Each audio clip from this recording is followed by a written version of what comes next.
ਸਤਿ ਸ਼੍ਰੀ ਅਕਾਲ। ਤੁਸੀਂ ਦੇਖ ਰਹੇ ਹੋ ਟੀਵੀ ਪੰਜਾਬ। ਮੈਂ ਹਾਂ ਜਸਵੀਰ ਤੇ ਖਬਰਾਂ ਦੇ ਇਸ ਬੁਲੇਟਿਨ 'ਚ ਤੁਹਾਡਾ ਸਵਾਗਤ ਹੈ। ਸਭ ਤੋਂ ਪਹਿਲਾਂ ਨਜ਼ਰ ਪਾਉਂਦੇ ਹਾਂ ਹੈਡਲਾਈਨਸ ਤੇ। ਪ੍ਰਧਾਨ ਮੰਤਰੀ ਜਸਟਿਨ ਟਰੂਡੋ ਨੇ ਦਿੱਤਾ ਨੌਜਵਾਨਾਂ ਨੂੰ ਸੁਨੇਹਾ, ਕਿਹਾ ਤੁਹਾਡੇ ਸੁਨਹਿਰੀ ਭਵਿੱਖ ਦੇ ਲਈ ਹੋਰ ਨਿੱਠ ਕੇ ਕੰਮ ਕਰਾਂਗਾ।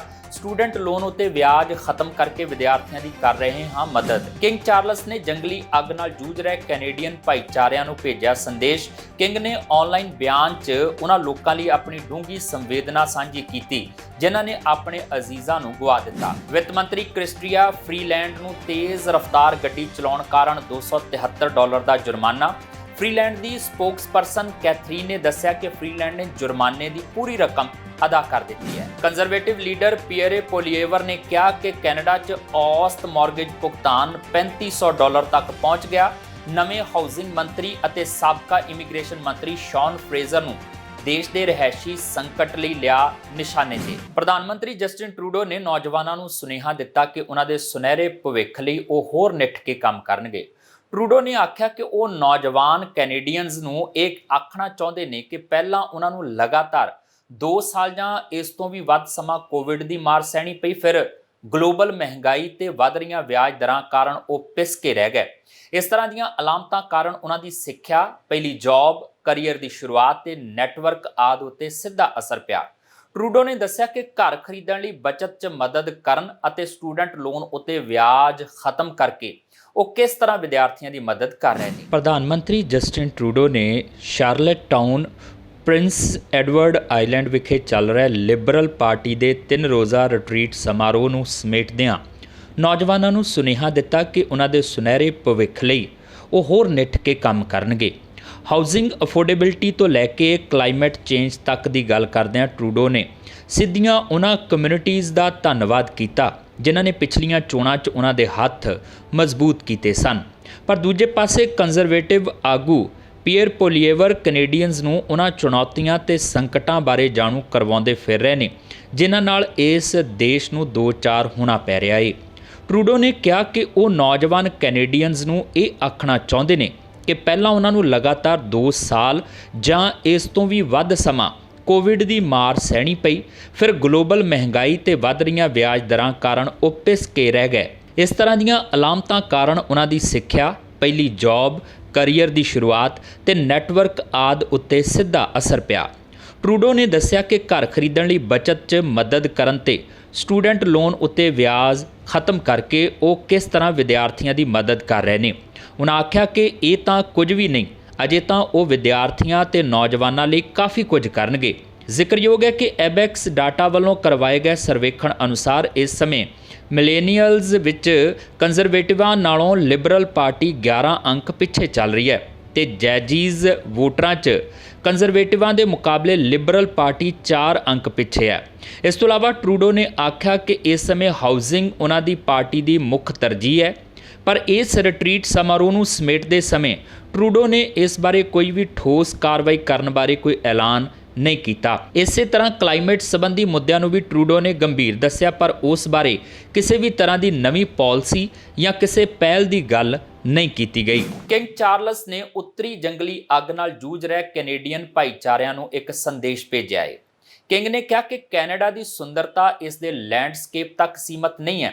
ਇਸ ਦੀ ਅਸਲ ਸੁੰਦਰਤਾ ਕੈਨੇਡੀਅਨਾਂ ਦੀ ਤਾਕਤ ਅਤੇ ਲਚਕੀਲੇਪਣ ਅਤੇ ਮੁਸੀਬਤ ਦੇ ਸਾਹਮਣੇ ਇੱਕ ਦੂਜੇ ਦੀ ਦੇਖਭਾਲ ਅਤੇ ਚਿੰਤਾ 'ਚ ਹੈ।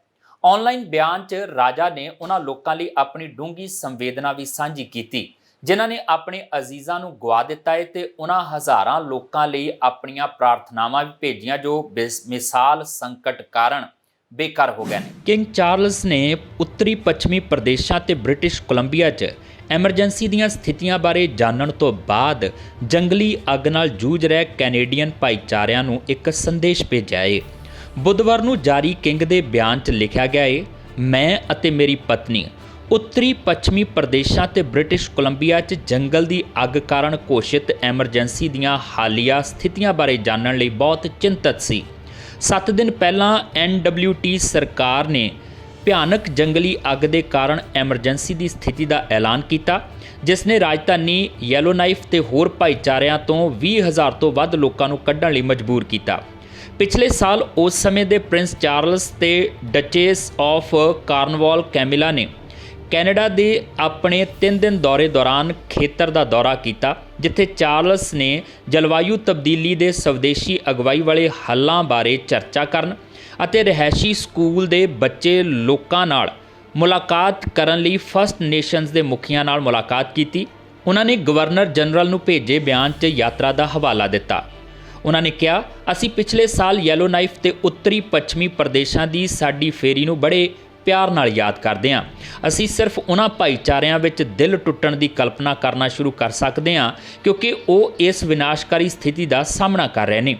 ਕਿੰਗ ਨੇ ਕਿਹਾ ਕਿ ਕੈਨੇਡਾ ਦੀ ਸੁੰਦਰਤਾ ਇਸ ਦੇ ਲੈਂਡਸਕੇਪ ਤੱਕ ਸੀਮਤ ਨਹੀਂ, ਇਸ ਦੀ ਅਸਲ ਸੁੰਦਰਤਾ ਕੈਨੇਡੀਅਨਾਂ ਦੀ ਤਾਕਤ ਅਤੇ ਲਚਕੀਲੇਪਨ ਤੇ ਮੁਸੀਬਤ ਦੇ ਸਮੇਂ ਇੱਕ ਦੂਜੇ ਦੀ ਦੇਖਭਾਲ ਤੇ ਚਿੰਤਾ 'ਚ ਹੈ। 2022 ਦੀ ਫੇਰੀ ਨੇ ਚਾਰਲਸ ਦੀ 19ਵੀਂ ਵਾਰ ਕੈਨੇਡਾ ਆਉਣ ਦੀ ਨਿਸ਼ਾਨਦੇਹੀ ਕੀਤੀ ਅਤੇ ਕੈਮਿਲਾ ਦੀ 5ਵੀਂ ਵਾਰ। ਇਸ ਤੋਂ ਪਹਿਲਾਂ ਇਹ ਜੋੜਾ ਆਖਰੀ ਵਾਰ 2017 'ਚ ਕੈਨੇਡਾ ਆਇਆ ਸੀ, ਜਦੋਂ ਉਹਨਾਂ ਨੇ ਕੈਨੇਡਾ 150 ਸਮਾਰੋਹ 'ਚ ਹਿੱਸਾ ਲਿਆ ਸੀ। ਇਸ ਦੌਰੇ ਦੇ ਦੌਰਾਨ ਚਾਰਲਸ ਅਤੇ ਕੈਮਿਲਾ ਨੇ ਇਕੁਲੀਟ, ਓਟਾਵਾ, ਵੈਲਿੰਗਟਨ, ਟ੍ਰੈਂਟਨ, ਓਨਟਾਰੀਓ ਅਤੇ ਗੈਟਿਨਿਊ ਦਾ ਦੌਰਾ ਕੀਤਾ। ਆਨਲਾਈਨ ਬਿਆਨ 'ਚ ਰਾਜਾ ਨੇ ਉਹਨਾਂ ਲੋਕਾਂ ਲਈ ਆਪਣੀ ਡੂੰਘੀ ਸੰਵੇਦਨਾ ਵੀ ਸਾਂਝੀ ਕੀਤੀ ਜਿਨ੍ਹਾਂ ਨੇ ਆਪਣੇ ਅਜ਼ੀਜ਼ਾਂ ਨੂੰ ਗਵਾ ਦਿੱਤਾ ਤੇ ਉਹਨਾਂ ਹਜ਼ਾਰਾਂ ਲੋਕਾਂ ਲਈ ਆਪਣੀਆਂ ਪ੍ਰਾਰਥਨਾਵਾਂ ਜੋ ਬੇਮਿਸਾਲ ਸੰਕਟ ਕਾਰਨ ਬੇਘਰ ਹੋ ਗਏ। ਬ੍ਰਿਟਿਸ਼ ਕੋਲੰਬੀਆ ਵੀ 18 ਅਗਸਤ ਨੂੰ ਜਾਰੀ ਕੀਤੀ ਗਈ ਇੱਕ ਸੂਬਾ ਵਿਆਪੀ ਐਮਰਜੈਂਸੀ ਦੀ ਸਥਿਤੀ ਦੇ ਅਧੀਨ ਹੈ ਕਿਉਂਕਿ ਪੂਰੇ ਖੇਤਰ 'ਚ ਜੰਗਲੀ ਅੱਗ ਨੇ ਢਾਂਚਿਆਂ ਨੂੰ ਤਬਾਹ ਕਰ ਦਿੱਤਾ ਤੇ 27,000 ਤੋਂ ਵੱਧ ਲੋਕਾਂ ਨੂੰ ਉਹਨਾਂ ਦੇ ਘਰਾਂ ਤੋਂ ਜਾਣ ਲਈ ਮਜਬੂਰ ਕੀਤਾ। ਬੁੱਧਵਾਰ ਤੱਕ ਸੂਬਾ 375 ਤੋਂ ਵੱਧ ਸਰਗਰਮ ਅੱਗਾਂ ਨਾਲ। ਕੈਨੇਡਾ ਦੀ ਵਿੱਤ ਮੰਤਰੀ ਕ੍ਰਿਸਟੀਆ ਫਰੀਲੈਂਡ ਨੂੰ ਤੇਜ਼ ਰਫ਼ਤਾਰ ਗੱਡੀ ਚਲਾਉਣ ਕਾਰਨ $273 ਦਾ ਜੁਰਮਾਨਾ ਹੋਇਆ ਹੈ। ਫਰੀਲੈਂਡ ਨੂੰ ਐਲਬਰਟਾ 'ਚ ਗ੍ਰੈਂਡ ਪ੍ਰੇਰੀ ਅਤੇ ਪੀਸ ਰਿਵਰ ਦੇ ਦਰਮਿਆਨ 132 ਕਿਲੋਮੀਟਰ ਪ੍ਰਤੀ ਘੰਟਾ ਦੀ ਰਫ਼ਤਾਰ ਨਾਲ ਗੱਡੀ ਚਲਾਉਣ ਕਾਰਨ ਰੋਕਿਆ ਗਿਆ ਸੀ। ਫਰੀਲੈਂਡ ਦੀ ਸਪੋਕਸਪਰਸਨ ਕੈਥਰੀਨ ਨੇ ਦੱਸਿਆ ਹੈ ਕਿ ਫਰੀਲੈਂਡ ਨੇ ਜੁਰਮਾਨੇ ਦੀ ਪੂਰੀ ਰਕਮ ਅਦਾ ਕਰ ਦਿੱਤੀ ਹੈ। ਪਿਛਲੇ ਹਫ਼ਤੇ ਡਿਪਟੀ ਪ੍ਰਧਾਨ ਮੰਤਰੀ ਤੇ ਵਿੱਤ ਮੰਤਰੀ ਕ੍ਰਿਸਟੀਆ ਫਰੀਲੈਂਡ ਨੂੰ ਤੇਜ਼ ਰਫ਼ਤਾਰ ਗੱਡੀ ਚਲਾਉਣ ਕਾਰਨ ਜੁਰਮਾਨਾ ਕੀਤਾ ਗਿਆ। ਬੁੱਧਵਾਰ ਨੂੰ ਪ੍ਰਿੰਸ ਐਡਵਰਡ ਆਈਲੈਂਡ ਉੱਤੇ ਪੱਤਰਕਾਰਾਂ ਨਾਲ ਗੱਲਬਾਤ ਕਰਦਿਆਂ ਫਰੀਲੈਂਡ ਨੇ ਇਸ ਗੱਲ ਦੀ ਪੁਸ਼ਟੀ ਕੀਤੀ ਕਿ ਤੇਜ਼ ਰਫ਼ਤਾਰ ਨਾਲ ਗੱਡੀ ਚਲਾਉਣ ਕਾਰਨ ਉਹਨਾਂ ਨੂੰ ਜੁਰਮਾਨਾ ਕੀਤਾ ਗਿਆ। ਫਰੀਲੈਂਡ ਨੇ ਆਖਿਆ ਕਿ ਉਹ ਗ੍ਰੈਂਡ ਪ੍ਰੇਰੀ ਤੇ ਪੀਸ ਰਿਵਰ ਦਰਮਿਆਨ ਡਰਾਈਵ ਕਰ ਰਹੀ ਸੀ ਜਦੋਂ ਉਹਨਾਂ ਨੂੰ ਟ੍ਰੈਫਿਕ ਪੁਲਿਸ ਵੱਲੋਂ ਰੋਕ ਲਿਆ ਗਿਆ। ਉਹਨਾਂ ਆਖਿਆ ਕਿ ਉਹ ਭਵਿੱਖ 'ਚ ਅਜਿਹਾ ਨਹੀਂ ਕਰੇਗੀ। ਅਲਬਰਟਾ ਦੇ ਹਾਈਵੇਜ਼ ਉੱਤੇ ਵੱਧ ਤੋਂ ਵੱਧ ਸਪੀਡ 110 ਕਿਲੋਮੀਟਰ ਪ੍ਰਤੀ ਘੰਟਾ ਹੈ ਜਦਕਿ ਫਰੀਲੈਂਡ 132 ਕਿਲੋਮੀਟਰ ਪ੍ਰਤੀ ਘੰਟਾ ਦੀ ਰਫ਼ਤਾਰ ਨਾਲ ਜਾ ਰਹੀ ਸੀ। ਉਹਨਾਂ ਨੂੰ $273 ਦਾ ਜੁਰਮਾਨਾ ਲਾਇਆ ਗਿਆ।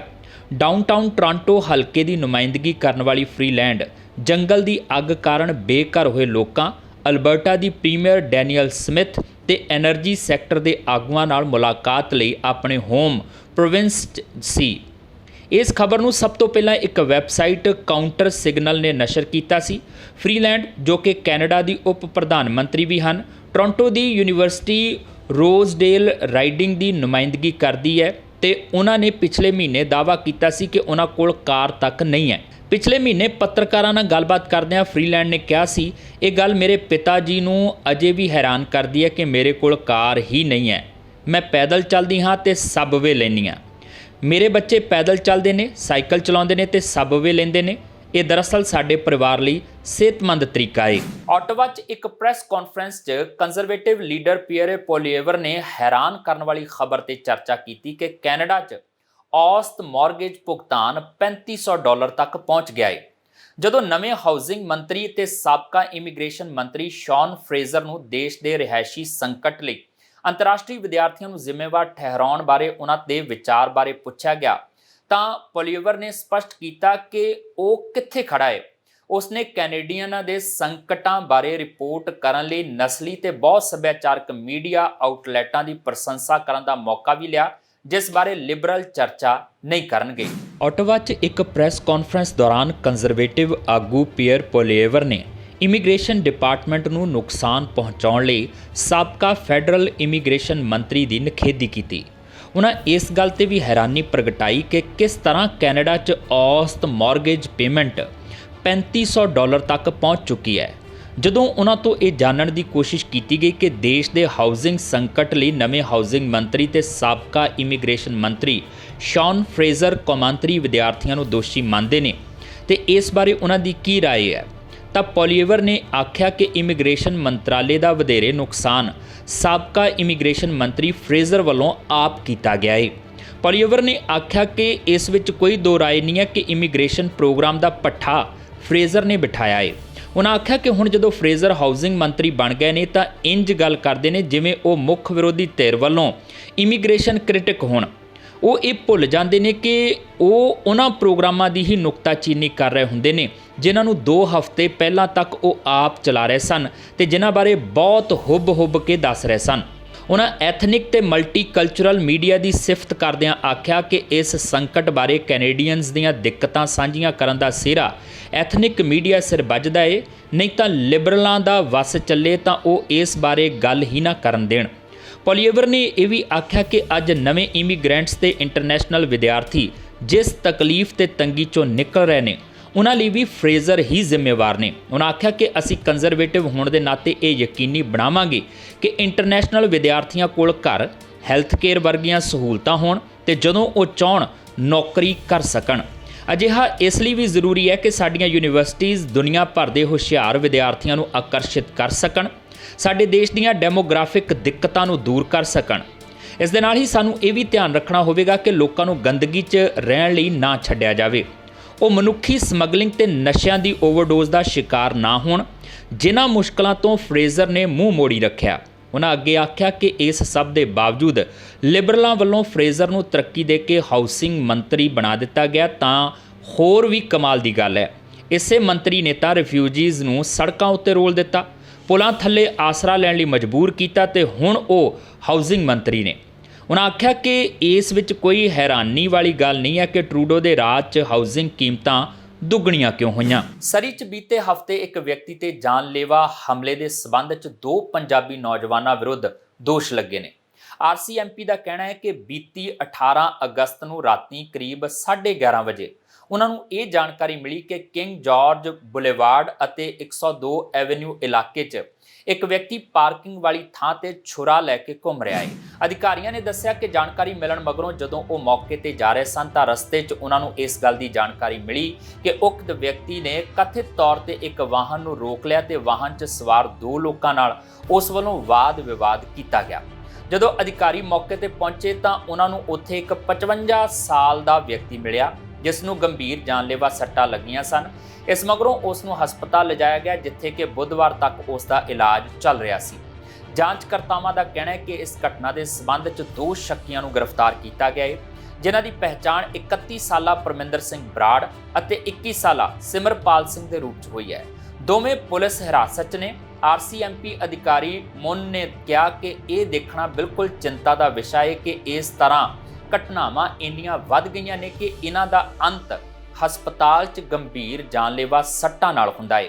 ਉਹਨਾਂ ਕਿਹਾ ਕਿ ਅਸੀਂ ਹਮੇਸ਼ਾ ਹਰ ਵਿਅਕਤੀ ਨੂੰ ਇਸ ਗੱਲ ਲਈ ਉਤਸ਼ਾਹਿਤ ਕਰਦੇ ਹਾਂ ਕਿ ਜੋ ਕੁਝ ਵੀ ਹੁੰਦਾ ਹੈ ਇਸ ਬਾਰੇ 'ਚ ਪੁਲਿਸ ਨਾਲ ਸੰਪਰਕ ਕਰਨ, ਨਾ ਕਿ ਉਹ ਆਪ ਇਸ ਵਿੱਚ ਸ਼ਾਮਲ ਹੋਣ। ਓਨਟਾਰੀਓ ਪ੍ਰੋਵਿੰਸ਼ੀਅਲ ਪੁਲਿਸ ਦਾ ਕਹਿਣਾ ਹੈ ਕਿ ਹੁਣ ਇਹ ਤੈਅ ਕਰਨਾ ਰਾਇਲ ਕੈਨੇਡੀਅਨ ਮਾਊਂਟਡ ਪੁਲਿਸ ਦੇ ਹੱਥ ਵਿੱਚ ਹੈ ਕਿ ਫੋਰਡ ਸਰਕਾਰ ਦੇ green belt housing development project ਦੇ ਕੁਝ ਹਿੱਸਿਆਂ ਦੀ ਪੁਲਿਸ ਜਾਂਚ ਕੀਤੀ ਜਾਵੇਗੀ ਜਾਂ ਨਹੀਂ। ਇੱਕ ਰਿਲੀਜ਼ 'ਚ OPP ਨੇ ਆਖਿਆ ਕਿ ਗ੍ਰੀਨ ਬੈਲਟ ਪ੍ਰੋਜੈਕਟ ਦੇ ਕੁਝ ਹਿੱਸਿਆਂ ਦੀ ਜਾਂਚ ਲਈ ਕਈ ਥਾਵਾਂ ਤੋਂ ਪੁੱਛਗਿੱਛ ਕੀਤੀ ਜਾ ਰਹੀ ਹੈ। ਕਿਸੇ ਤਰ੍ਹਾਂ ਦੇ ਕਨਫਲਿਕਟ ਆਫ ਇੰਟਰਸਟ ਤੋਂ ਬਚਣ ਲਈ OPP ਵੱਲੋਂ ਇਸ ਜਾਂਚ ਦੇ ਮੁੱਦੇ ਨੂੰ RCMP ਨੂੰ ਰੈਫਰ ਕਰ ਦਿੱਤਾ ਗਿਆ ਹੈ। ਇੱਕ ਬਿਆਨ 'ਚ RCMP ਨੇ ਇਸ ਗੱਲ ਦੀ ਪੁਸ਼ਟੀ ਕੀਤੀ ਕਿ ਉਹਨਾਂ ਨੂੰ OPP ਕੋਲੋਂ ਇਹ ਬੇਨਤੀ ਹਾਸਲ ਹੋਈ ਹੈ। RCMP ਨੇ ਆਖਿਆ ਕਿ ਉਹ ਜਾਣਕਾਰੀ ਦਾ ਮੁਲਾਂਕਣ ਕਰਨ ਤੋਂ ਬਾਅਦ ਹੀ ਕੋਈ ਢੁਕਵੀਂ ਕਾਰਵਾਈ ਕਰਨਗੇ। ਉਹਨਾਂ ਆਖਿਆ ਕਿ ਅਜੇ ਮਾਮਲੇ ਦੀ ਜਾਂਚ ਆਪਣੇ ਸ਼ੁਰੂਆਤੀ ਚਰਨ ਵਿੱਚ ਹੈ ਤੇ ਚੱਲ ਰਹੀ ਹੈ, ਇਸ ਲਈ ਹਾਲ ਦੀ ਘੜੀ ਉਹ ਕੋਈ ਅਗਲੀ ਟਿੱਪਣੀ ਨਹੀਂ ਕਰਨਗੇ। ਬੁੱਧਵਾਰ ਸਵੇਰੇ ਮਿਸੀਸਾਗਾ 'ਚ ਹਿੱਟ ਐਂਡ ਰਨ ਮਾਮਲੇ 'ਚ ਇੱਕ ਮਹਿਲਾ ਸਾਈਕਲਿਸਟ ਦੀ ਮੌਤ ਹੋ ਗਈ। ਪੁਲਿਸ ਗੱਡੀ ਦੇ ਡਰਾਈਵਰ ਦੀ ਭਾਲ ਕਰ ਰਹੀ ਹੈ। ਸਵੇਰੇ 4:30 ਵਜੇ ਤੋਂ ਬਾਅਦ ਡੈਰੀ ਰੋਡ ਤੇ ਉੱਤਰਵਾਲ 에ਅਰਪੋਰਟ ਰੋਡ ਤੇ ਥੈਮਸਗੇਟ ਡਰਾਈਵ ਇਲਾਕੇ 'ਚ ਐਮਰਜੈਂਸੀ ਅਮਲੇ ਨੂੰ ਸੱਦਿਆ ਗਿਆ। ਪੁਲਿਸ ਨੇ ਦੱਸਿਆ ਕਿ ਇੱਕ ਮਹਿਲਾ ਜੋ ਕਿ ਆਪਣੇ ਸਾਈਕਲ ਉੱਤੇ ਜਾ ਰਹੀ ਸੀ ਨੂੰ ਗੱਡੀ ਵਾਲੇ ਵੱਲੋਂ ਟੱਕਰ ਮਾਰ ਦਿੱਤੀ ਗਈ ਤੇ ਉਸ ਨੂੰ ਮੌਕੇ ਤੇ ਹੀ ਮ੍ਰਿਤਕ ਐਲਾਨ ਦਿੱਤਾ ਗਿਆ। ਜਿਸ ਗੱਡੀ ਵੱਲੋਂ ਇਸ ਘਟਨਾ ਨੂੰ ਅੰਜਾਮ ਦਿੱਤਾ ਗਿਆ ਉਹ ਪੁਲਿਸ ਅਧਿਕਾਰੀਆਂ ਦੇ ਪਹੁੰਚਣ ਤੋਂ ਪਹਿਲਾਂ ਉੱਥੋਂ ਜਾ ਚੁੱਕੀ ਸੀ। ਪੁਲਿਸ ਨੇ ਦੱਸਿਆ ਕਿ ਸ਼ੱਕੀ ਗੱਡੀ ਤਾਂ ਉਹਨਾਂ ਨੂੰ ਡੈਰੀ ਰੋਡ ਦੇ ਦੱਖਣ ਵੱਲ ਮਿਲ ਗਈ, ਪਰ ਡਰਾਈਵਰ ਅਜੇ ਵੀ ਫਰਾਰ ਹੈ। ਜਾਂਚ ਲਈ ਥੇਮਸ ਗੇਟ ਉੱਤੇ 에ਅਰਪੋਰਟ ਨੂੰ ਦੋਵਾਂ ਦਿਸ਼ਾਵਾਂ ਤੋਂ ਬੰਦ ਕੀਤਾ ਗਿਆ ਹੈ। ਮੋਟਰਿਸਟਸ ਨੂੰ ਇਲਾਕੇ ਤੋਂ ਦੂਰ ਰਹਿਣ ਲਈ ਆਖਿਆ ਜਾ ਰਿਹਾ ਹੈ। ਬਰੈਂਪਟਨ ਤੋਂ ਮੈਂਬਰ ਪਾਰਲੀਮੈਂਟ ਰੂਬੀ ਸਹੋਤਾ ਨੇ ਸਿਟੀ ਦੇ ਮੇਅਰ ਪੈਟਰਿਕ ਬਰਾਊਨ ਦੀ ਹਾਜ਼ਰੀ 'ਚ ਫੈਡਰਲ ਕੈਨੇਡਾ ਕਮਿਊਨਿਟੀ ਰੀਵਾਈਟਲਾਈਜੇਸ਼ਨ ਫੰਡ ਤਹਿਤ ਬਰੈਂਪਟਨ ਨਾਰਥ ਰੀਜਨ ਦੀ ਖੂਬਸੂਰਤੀ ਨੂੰ ਹੋਰ ਵਧਾਉਣ ਲਈ $750,000 ਦੇ ਨਿਵੇਸ਼ ਦਾ ਐਲਾਨ ਕੀਤਾ। ਇਸ ਨਿਵੇਸ਼ ਨਾਲ ਬਰੈਂਪਟਨ ਨਾਰਥ ਦੇ ਬੱਚਿਆਂ ਤੇ ਪਰਿਵਾਰਾਂ ਲਈ ਆਊਟਡੋਰ ਸਪੇਸਿਸ ਤੱਕ ਪਹੁੰਚ 'ਚ ਵਾਧਾ ਕਰਨ ਦੇ ਨਾਲ-ਨਾਲ ਮਨੋਰੰਜਨ ਵਾਲੀਆਂ ਥਾਵਾਂ ਨੂੰ ਹੋਰ ਬਿਹਤਰ ਬਣਾਇਆ ਜਾਵੇਗਾ ਤੇ ਸੈਸਕੁਇਸਟੇਨੀਅਲ ਪਾਰਕ ਦੀ ਖੂਬਸੂਰਤੀ ਨੂੰ ਵੀ ਵਧਾਇਆ ਜਾਏਗਾ। ਇਸ ਪ੍ਰੋਜੈਕਟ ਤਹਿਤ ਹਰ ਉਮਰ ਤੇ ਸਮਰੱਥਾ ਵਾਲੇ ਲੋਕਾਂ ਲਈ ਹੱਬ ਤਿਆਰ ਕੀਤੀ ਜਾਵੇਗੀ, ਜਿਸ ਵਿੱਚ ਨਿਵੇਕਲੇ ਖੇਡ ਸਟਰਕਚਰ ਹੋਣਗੇ ਤੇ ਮਨੋਰੰਜਨ ਵਾਲੀਆਂ ਕਈ ਥਾਵਾਂ ਹੋਣਗੀਆਂ। ਇਸ ਪ੍ਰੋਜੈਕਟ ਤਹਿਤ ਝੂਲੇ, ਕਲਾਈਂਬਰਸ, ਵੀਲਚੇਅਰ ਦੇ ਹਿਸਾਬ ਨਾਲ ਢਾਲੇ ਗਏ ਇਕੱਠ ਕਰਨ ਵਾਲੇ ਇਲਾਕੇ, ਸ਼ੈੱਡ, ਸ਼ੈਲਟਰਸ, ਪਿਕਨਿਕ ਵਾਲੀਆਂ ਥਾਵਾਂ, ਸਪਲੈਸ਼ ਪੈਡ, ਸਾਰੀਆਂ ਦੀ ਪਹੁੰਚ ਵਿੱਚ ਆ ਸਕਣ ਵਾਲੇ fitness equipment, play surfacing, walking trailers ਤੇ ਪੇੜ ਪੌਦੇ ਆਦਿ ਲਾਏ ਜਾਣਗੇ। ਰਿਪਬਲਿਕਨ ਪਾਰਟੀ ਵੱਲੋਂ 2024 ਦੀਆਂ ਰਾਸ਼ਟਰਪਤੀ ਚੋਣਾਂ ਨੂੰ ਲੈ ਕੇ ਮਿਲਵਾਕੀ 'ਚ ਪਹਿਲੀ ਪ੍ਰਾਇਮਰੀ ਬਹਿਸ ਦਾ ਆਯੋਜਨ ਬੁੱਧਵਾਰ ਰਾਤ ਨੂੰ ਕੀਤਾ ਗਿਆ। ਪਾਰਟੀ ਦੇ 8 ਉਮੀਦਵਾਰ ਪਹਿਲੀ ਵਾਰ ਸਟੇਜ ਤੇ ਇਕੱਠੇ ਆਏ ਤੇ ਇਸ ਦੌਰਾਨ ਉਹਨਾਂ ਵੱਲੋਂ ਵੋਟਰਾਂ ਦਾ ਪੂਰਾ ਧਿਆਨ ਆਪਣੇ ਵੱਲ ਖਿੱਚਣ ਦੀ ਕੋਸ਼ਿਸ਼ ਕੀਤੀ ਗਈ।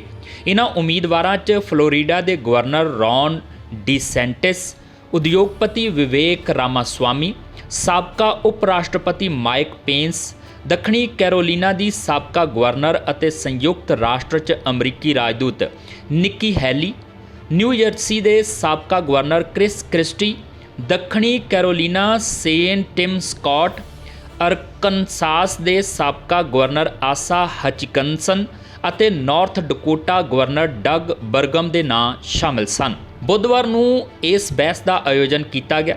ਹਾਲਾਂਕਿ ਇਸ ਵਾਰ ਰਾਸ਼ਟਰਪਤੀ ਦੀ ਦੌੜ 'ਚ ਸਭ ਤੋਂ ਅੱਗੇ ਚੱਲ ਰਿਹਾ ਟਰੰਪ ਨੇ ਇਸ ਬਹਿਸ 'ਚ ਹਿੱਸਾ ਨਹੀਂ ਲਿਆ, ਪਰ ਦਿਲਚਸਪ ਗੱਲ ਇਹ ਰਹੀ ਕਿ ਜਦੋਂ ਵੀ ਸਟੇਜ ਤੇ ਕੋਈ ਗੱਲ ਛਿੜਦੀ, ਹਰ ਵਾਰ ਕਿਤੇ ਨਾ ਕਿਤੇ ਉਹਨਾਂ ਦਾ ਜ਼ਿਕਰ, ਉਹਨਾਂ ਦਾ ਨਾਂ ਉਮੀਦਵਾਰਾਂ ਦੀ ਜ਼ੁਬਾਨ ਤੇ ਆ ਹੀ ਜਾਂਦਾ। ਕੁੱਲ ਮਿਲਾ ਕੇ ਟਰੰਪ ਇਸ ਸਟੇਜ ਤੇ ਤਾਂ ਨਹੀਂ ਮੌਜੂਦ ਸਨ, ਪਰ ਉਮੀਦਵਾਰਾਂ ਵਿਚਾਲੇ ਚਰਚਾ 'ਚ ਉਹਨਾਂ ਦੀ ਹਾਜ਼ਰੀ ਪ੍ਰਤੱਖ ਨਜ਼ਰ ਆਈ।